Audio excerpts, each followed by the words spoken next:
বাহিরে ঝুম বৃষ্টি আর এই দিনে ইচ্ছে করছে চিংড়ির দু পেঁয়াজা খেতে। সো হাই এভরিওয়ান, আসসালামু আলাইকুম। কেমন আছো বন্ধুরা? চিংড়ির দু পেঁয়াজা সবার পছন্দের একটি খাবার, আর আমার হাজব্যান্ডের তো ভীষণ প্রিয় একটি খাবার। সো আপুরা হাজব্যান্ডের মন ভালো করতে চাইলে ঠিক এভাবেই করে ফেলো চিংড়ির দু পেঁয়াজা। তো বাজার থেকে একদম টাটকা চিংড়ি মাছগুলো নিয়ে আসলো, আর চিংড়ি মাছগুলো দেখতে মাশাল্লাহ বেশ বড় ছিল। তো মাছগুলোকে ভালোভাবে কেটে কুটে পরিষ্কার করে একদম ধুয়ে নিলাম।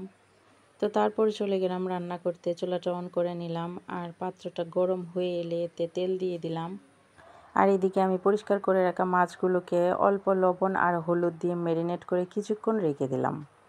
তো তারপর তেলটা গরম হয়ে এলে এতে ম্যারিনেট করে রাখা মাছগুলো একে একে দিয়ে দিলাম। প্রিয় বন্ধুরা, যারা আমার চ্যানেলটি এখনও সাবস্ক্রাইব করনি, প্লিজ সাবস্ক্রাইব করে নাও আর সাথে থাকা বেল আইকনটি প্রেস করে দাও। তাহলে যখনই আমি নতুন নতুন রেসিপিগুলো আপলোড করব, সবার আগে তোমার কাছে নোটিফিকেশান চলে যাবে। তো তারপর আমি মাছগুলোকে একে একে উল্টে পাল্টে নিচ্ছিলাম, এপিট এপিট করে একটু ভেজে নিচ্ছিলাম। আর একটু কম ভাজবেন, বেশি ভাজলে আবার শক্ত হয়ে যাবে মাছগুলো, খেতে ভালো লাগবে না। তো মাছগুলোকে ভালোভাবে ভেজে নিয়ে এগুলো একটা পাত্রে উঠিয়ে রাখবো। তো এই তো দেখুন কত সুন্দর করে ভাজা হয়ে গেছে। আর এইখানে মাছ ভেজে রাখার যে গরম তেলটা আছে, তো এইখানে আমি দিয়ে দিব কুচি করে রাখা পেঁয়াজগুলো। তো পেঁয়াজগুলোকে একটু উল্টে পাল্টে ভালোভাবে ভেজে নেব। আর পেঁয়াজগুলো যখন এইরকম ব্রাউন কালার হয়ে আসবে, তখন দিয়ে দিব মশলাগুলো আমি একটা পাত্রে নিয়ে নিয়েছি। তো এখানে দিয়ে দিলাম মরিচের গুঁড়া, হলুদের গুঁড়া, আর দিয়ে দিলাম ধনিয়ার গুঁড়া। তারপর দিয়ে দেব স্বাদ মতো লবণ। তারপর এই মশলাগুলোকে অল্প একটু পানি দিয়ে মিক্সড করে আমি এখানে দিয়ে দিলাম।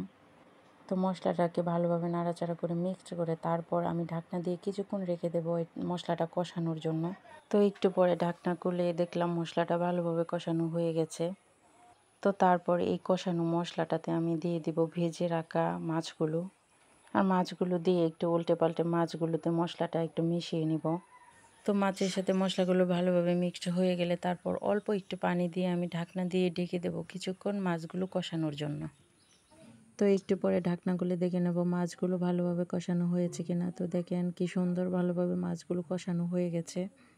আর এইদিকে আমি বিলাতি ধনিয়া পাতাগুলোকে কুচি করে কেটে নিয়েছি, আর মরিচগুলোকে মাঝখান দিয়ে কেটে ফালি করে নিয়েছি।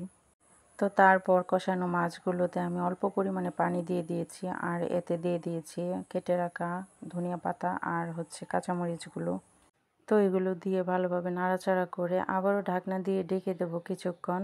তো একটু পর ঢাকনা খুলে দেখলাম মাছগুলো খুব সুন্দরভাবে রান্না হয়ে গেছে। তো ঠিক এভাবেই যদি চিংড়ির দু পেঁয়াজ আপনারা রান্না করেন, তাহলে একদম সবাই চেটেপুটে খাবে, আর প্রশংসায় আপনি পঞ্চমুখ হয়ে যাবেন।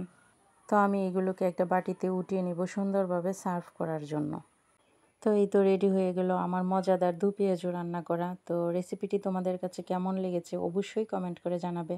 আর হ্যাঁ বন্ধুরা, একটা লাইক দিতে কিন্তু ভুলবে না। তোমাদের একটি লাইক আমাকে মোটিভেট করে অন্য ভিডিও তৈরি করতে। তো সবাই ভালো থেকো, সুস্থ থেকো, আমাদের জন্য দোয়া করো। আল্লাহ হাফেজ।